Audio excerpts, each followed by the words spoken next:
I'm not going to talk about her. Not a bit? Or my children. Not a bit? Not even a little bit. Oh, I didn't realise it was taboo. No, it's not taboo. I just don't feel like it. I'm really bored with it all. Fair enough. Though I was going to ask you something different about it, though. No, you're right. I'm flipping was. I don't give a damn. I'll tell you if it's different. Go on then. Mick Jagger, the king of rock and roll. Many of you know him to be the lead singer of the Rolling Stones. And he's a unique character, and here are his best moments. You've touched a lot of people's lives. How does it make you feel?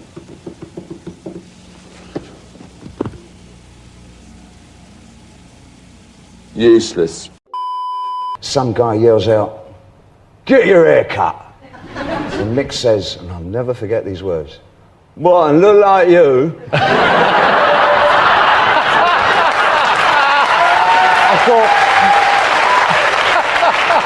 I thought, oh my God, this is the future of music. And sure enough. So do you ever go to really normal, everyday places then? What's normal, like pictures? Yeah, pictures, supermarkets, petrol stations, chip shops. Not a lot of chip shops. Movie theatre, you know, the pictures. Yeah, and all that is. I like sort of being ordinary. That you can be. It's very easy to be. Like when you're on the road, you know, it's like you don't tend to do that very often, and you tend to have bodyguards and all this. I think when you're not, most of the people that I know in like bands and stuff don't have any. All the new ones all have limos. You know, I go out of the studio when I see, for instance, I'm not going to name drop all the groups, but you know, and I always have like a line of limos, and after a while you turn off.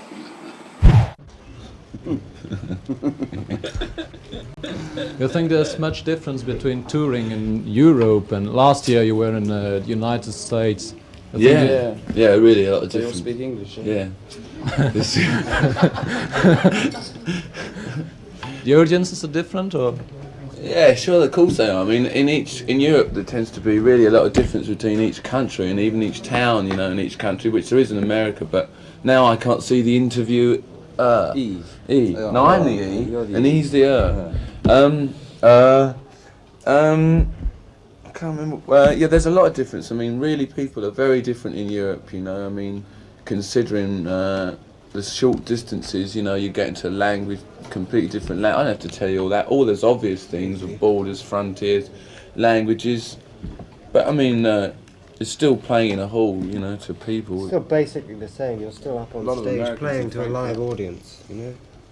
It's different though. It's really different because it's much easier to communicate with an American audience. Obviously, I mean, like with the Dutch audience, they really mostly speak very good English. Whereas, like, say in Germany, I mean, I can't say anything very much to the audience because I don't speak German.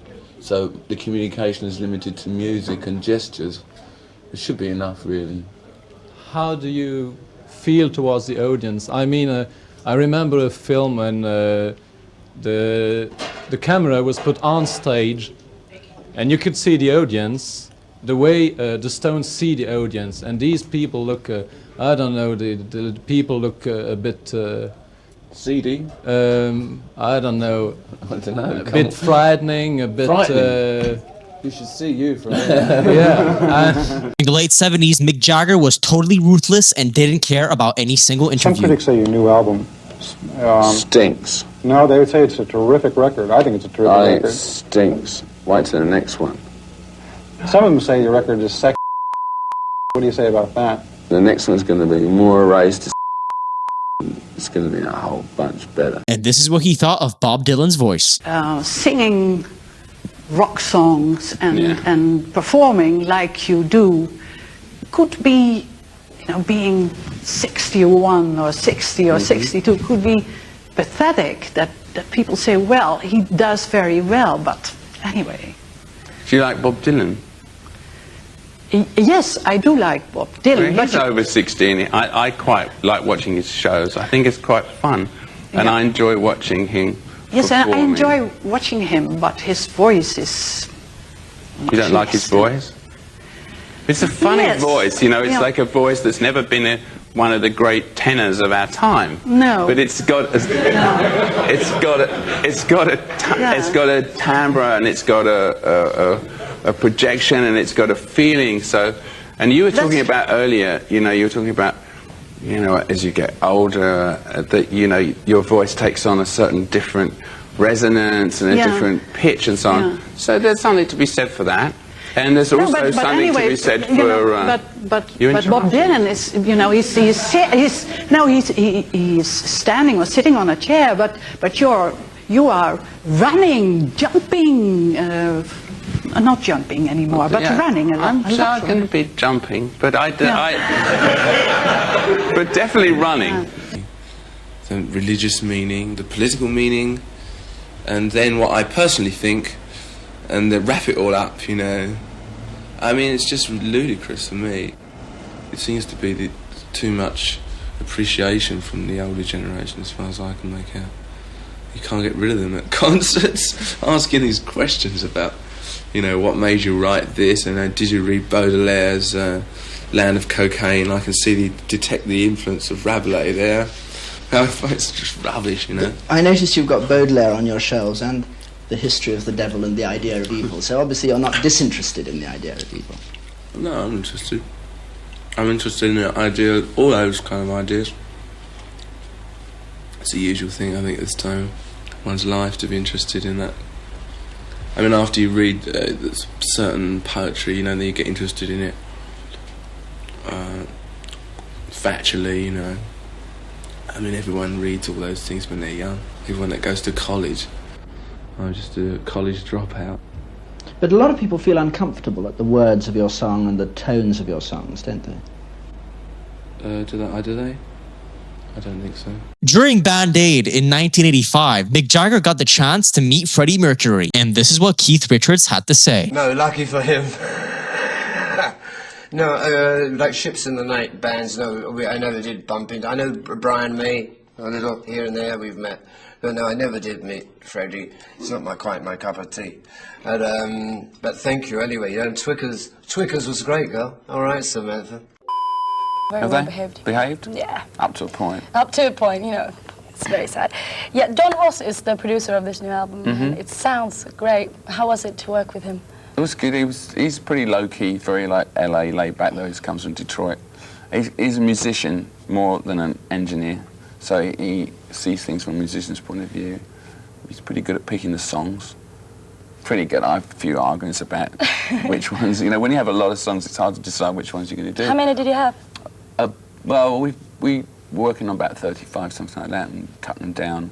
Didn't finish them all, because I don't do that anymore, because it's such a waste of energy when people say, well, I don't really like that one, we won't do it, and you spent all this time in it, so you invest so much in it that you get very disappointed. So I only really finish the ones I know we're going to do. But rock is a sort of rebellious thing, and you're looked upon as a rebel. Is it still important to you to have a rebellious expression in your music? I think it should have a questioning attitude. Just to be plain rebellious is fine when you kind of 14, 15 or something. I don't think it sits very well with people that are older. But I don't see why you just have to accept everything. But I don't think that rock music has really a very rebellious attitude at the moment. I mean, it has an attitude of just the excess, which has always gone with it, of everyone doing everything excessively. Yeah. But that doesn't really go for it any more than that. But you released 2 albums now as a solo artist. Has it been difficult to establish a sort of identity for yourself apart from the Stones? Well, I think people associate me so much with the Stones that I don't know really how they really change one to the other. The music's quite different, and on this album I think the attitudes are different and the stretch of the material is broader. Fully honest, because every time you go out there, any performer, whether it's a stand-up comic, an opera singer, you've got to do a great show, and you've got to prove yourself every time you go out there. You can't rest on your laurels. So what is it performance that really attracts you? Is that what you find irresistible? Well, I think that you get it in your system, you know, from a very early age. You're kind of like you start off as a little kid, like showing off at parties and doing a party piece, and your parents encourage you and say, get up there and do your song or whatever. And while your uncle plays the piano and you do your song, and you either quit there or you go on. And you know, I just went on from there and just never stopped. And I think it's just part of what you're born with, really. You can't stop. No. So performance is the thing. Is it better than sex? Well, sex is performance. I mean, it's another. You know, it depends how. You know, some people like to be very kind of show-offy when it comes to that as well. That wouldn't involve you, of course, would it? Well, I mean, I don't really do too many sex acts in public. I like to keep that relatively private. Yeah, not too big an audience. What's it actually like when you're up there prancing around? I mean, what are you feeling when you are performing? You first of all, you get this big initial adrenaline rush. It's like I'm on stage and people kind of like been wanting to see you and they're giving you a tremendous buzz. And you have to try and control that, because if you let that take you over, you lose it. You know, you lose your concentration and you tend to screw up. And sometimes I see myself on my video. I'm coming on the first number and I'm like out of control. I'm like running all over the place, going nuts and wasting a lot of energy, which you're going to need in about another 2 hours. And but then a lot of it you have to concentrate, because you can just fly. You know, you just feel so good and you feel so sort of high from the whole music and the audience and so on. You can lose your concentration sometimes and start messing up. No, it was all done in Jamaica. It was all done in Jamaica? Yeah. Didn't you do some mixing in LA? No, it was all done in Jamaica. I did vocals about different places, you know, but most of it was all done in Jamaica. Because I was going to lead in with that, you see, to talk about the music situation in LA. Because, I mean, how does the energy level in the music situation in LA compare with, say, London as a centre? Well, I mean, I think they're both sort of great centres of music, really, of rock music. LA's got a higher, if you want to talk about energy, I think it's probably got a higher energy level. But a lot of great things have come out of both towns. But they're very enthusiastic in LA, the audience. But I don't know, they stand to be jaded, I think. You know, they're very jaded, actually.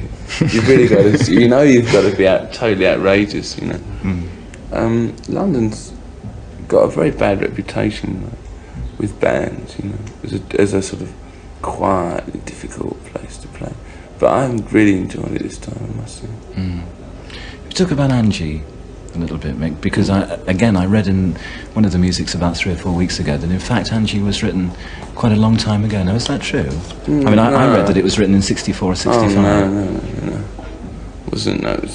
no. I never read that. No, it was written in, on the last American tour. Well, I mean, we didn't finish it until this year. But we wrote the melody. Well, Keith wrote the melody and the Angie, and I wrote the other bit, which is... and that was on that particular one. No, it was a new song. It's an unusual choice for a single, really, too, isn't it? Yeah, well, I thought, you know, I didn't really pick it, you know, to be quite honest. It wasn't my sort of pick, because I picked Tumbling Dice to be a single, and nobody really... From the muddy banks of the Thames to the blinding lights of sold-out stadiums across the globe, Sir Mick Jagger didn't just front a rock band, he invented the modern blueprint for what it means to be a frontman. Growing up a middle-class boy in Dartford, England, with a sharp mind that briefly took him to the London School of Economics, he abandoned convention the moment he locked eyes with a fellow student named Keith Richards over a shared love of American blues. When they formed the Rolling Stones in the early 60s, they weren't just playing music, they were sparking a dangerous, hip-shaking cultural revolution that positioned them as the gritty, rebellious antithesis to the polite pop of their era. For over 6 decades, Jagger has commanded the stage with a hyper-kinetic, rubber-legged endurance that defies every law of biology. With an iconic, elastic swagger and a voice dripping with raw blues and attitude, he turned tracks like Satisfaction, Painted Black, and Sympathy for the Devil into the eternal soundtrack of human rebellion. While other bands burned out or faded away, Jagger weaponized discipline, treating his body like an Olympic athlete's to sustain a grueling, multi-continental touring schedule that continues to shatter box office records well into the 21st century. Beyond the leather jacket, stadium tours, and an estimated net worth hovering around $600 million, Jagger proved to be a razor-sharp businessman and a restless creative force. Whether branching out into film production, releasing solo records, or navigating the swirling chaos of global fame with a wry, unflappable wit, he remained several steps ahead of the cultural machine. Today, standing tall as an absolute titan of rock and roll royalty, Mick Jagger remains a living miracle. He is the ultimate proof that true rock star energy isn't a phase. It is an immortal, relentless life force that refuses to slow down. If you've enjoyed this video and want to see more, feel free to like and subscribe. Thanks for watching.